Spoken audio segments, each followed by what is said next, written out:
தமிழ் நண்பர்கள் அனைவருக்கும் வணக்கம். இந்த புதில் நம்ம என்ன பார்க்க போறோம் அப்படின்னு வந்து பார்த்தா, நீண்ட நாட்களுக்கு பிறகு நம்முடைய டெரஸ் கார்டன் நம்ம வந்து சுற்றி பார்க்க போறோங்க.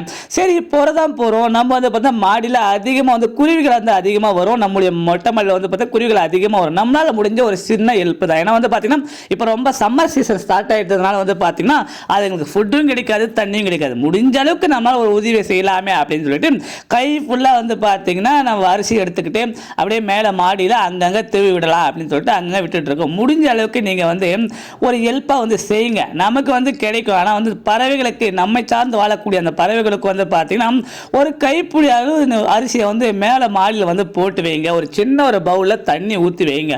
பாவம் இந்த வெயிலில் அதுங்க தண்ணியும் கிடைக்காம ஃபுட்டும் கிடைக்காம ரொம்ப கஷ்டப்பட்டுட்டு இருக்கு. இந்த உதவி வந்து நீங்கள் செஞ்சால் கொஞ்சம் நல்லாயிருக்கும், செய்யலாம். சரி வாங்க அப்படி நம்முடைய மாடி தோட்டத்தை சுற்றி பார்த்துலாம். ஃபஸ்ட்டு வந்து பாருங்கள், மேலே ஒரு சின்ன இதில் வந்து பார்த்தீங்கன்னா ஒரு அந்த 10 மணி பூ, அதாவது ரோஸ் இருக்கும்ல, சின்ன சின்ன அழகைய ரோஸ் இருக்கும்ல, பட் ரோஸ் சொல்லுவாங்க, அது வச்சுருக்கோம். நம்ம மாடியில் மேக்ஸிமம் வந்து பார்த்திங்கன்னா இந்த கத்தாழை தாங்க அதிகமாக இருக்கும். கத்தாழை ரொம்ப ரொம்ப நல்லது இல்லையா? ஸ்கின்ல வந்து இது பூசிக்கலாம், இது வந்து வெறும் வயிற்றில் சாப்பிடலாம் அப்படின்னு சொல்லிட்டு நம்ம கத்தாழை வச்சுருக்கோம். அடுத்து இங்கே பாருங்கள், இந்த மல்லிப்பூ, அதாவது இது மல்லிப்பூ இந்த கொடி முல்லை மாதிரி வரும்ல, அது படரும்ல, அது எவ்வளோ அழகாக இருக்குது பாருங்கள். பார்க்கும்போது எவ்வளோ சூப்பராக இருக்குது பாருங்கள். அது மாதிரி நம்முடைய மேலே வந்து இந்த வச்சுருக்கோம். இங்கே பாருங்கள், இது வந்து பட் ரோஸுங்க. முன்னொரு பட் ரோஸ் பார்த்தோம் இல்லையா, அது ஒரு வெரைட்டி, இது ஒரு வெரைட்டி. எவ்வளோ க்யூட்டாக சூப்பராக இருக்கும். இதில் வந்து பார்த்தா கற்பூரவள்ளி வச்சுருக்கோம். கற்பூரவள்ளி கோல்டு அப்படின்னா ஜஸ்ட்டு ஒரு 2 லீப் பண்ணி நீங்கள் தின்னுங்க அப்படின்னா கோல்டு அப்படியே பறந்துருங்க.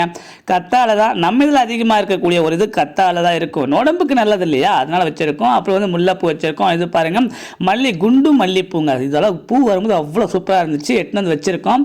இங்கே பாருங்கள், கற்பூரவள்ளி இருக்குது, கற்பூரவள்ளி. அப்புறம் வந்து பார்த்தீங்கன்னா கத்தாழை நம்ம இதில் அதிகமாக இருக்கும். கீழா நெல்லி கூட அதில் வந்து வளர்ந்துருக்கும். இது வந்து பார்த்தீங்கன்னா அன்னாச்சி விதைங்க, அன்னாச்சி பழத்தை அப்படியே சாப்பிட்டு உண்டு வச்சுருக்கோம். அது ரோஸும் சரி, ரோஸ் இது வந்து ட்ரைப்பெல்லாம் ரோஸ் வச்சுருக்கோம். அடுத்து இதில் வந்து பார்த்தீங்கன்னா கத்திரிக்காய் சும்மா அந்த விதை வச்சு வந்துடுச்சு.